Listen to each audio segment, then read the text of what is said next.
Պուրիտանները, ամենօրյա ընթերցանություն, Վիլյամ Գերնալ, օր հունիսի 19։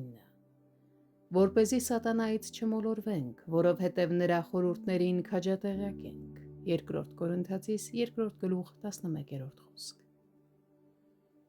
Սատանան գայթակղում է քրիստոնյաներին նաև իր աստիճանական մոտեցումներով դեպի հոգին։ Երբ նա գալիս է գայթակղելու, համեստ է երևում և միայն մի փոքր բան է խնդրում։ Նա գիտի, որ հաճախ կարող է ստանալ այն, ինչը կմերժվեր, եթե միանգամից ամեն ինչ պահանջեր։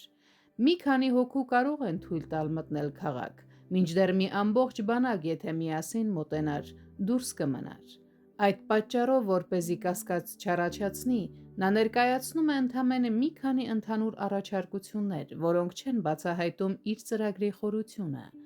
Դրանք նման են հետախույզների, որոնք առաջ են գնում, մինչդեռ նրա ամբողջ զորքը ասես թաքնված է մոտակա ճահճի մեջ։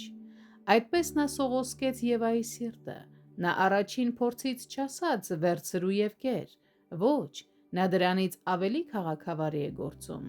Դա շատ սարսափելի և զզվելի կհնչեր, որ ինչպես ձուկը, երբ հանկարծակի աղմուկից կամ գետը նետված քարից վախենում է ու հեռանում խայծից, այնպես էլ Եվան կվախենար և չէր շարունակի խոսակցությունը նրա հետ։ Ոչ, սատանան մի հարց է առաջադրում, որը ճանապարհ է հարթում իր հետագա նպատակի համար։ Մի՞թե Աստված իսկապես ասել է դա։ Գուցե դու սխալ ես հասկացել։ Մի՞թե կարող էր նրա իմաստը դա լինել, երբ իր առատաձեռնությամբ քեզ թույլ է տալիս ուտել մյուս բոլոր ծառերի պտուղներից, բայց արգելում է ամենալավը։ Այսպես նա սկսում է փորել և թուլացնել նրա հավատքի արմատը, և երբ այդ արմատը թուլանում է, ծառը շատ ավելի հեշտ է ընկնում գայթակղության հաջորդ հողմից։ Սա իսկապես շատ վտանգավոր հնարք է։ Շատ մարդիկ համաձայնվել են սատանայի հետ ընդամենը մեկ մղոն ճանապարհ գնալ, երբեք չմտածելով երկու մղոն գնալու մասին։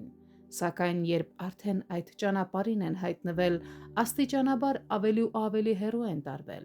մինչև վերջապես այլևս չեն իմացել, թե ինչպես հեռանան նրա ընկերակցությունից։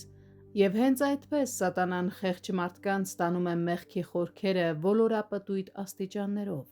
որպեսզի նրանք չտեսնեն այն հատակը, դեպի ուր որ իջնում են։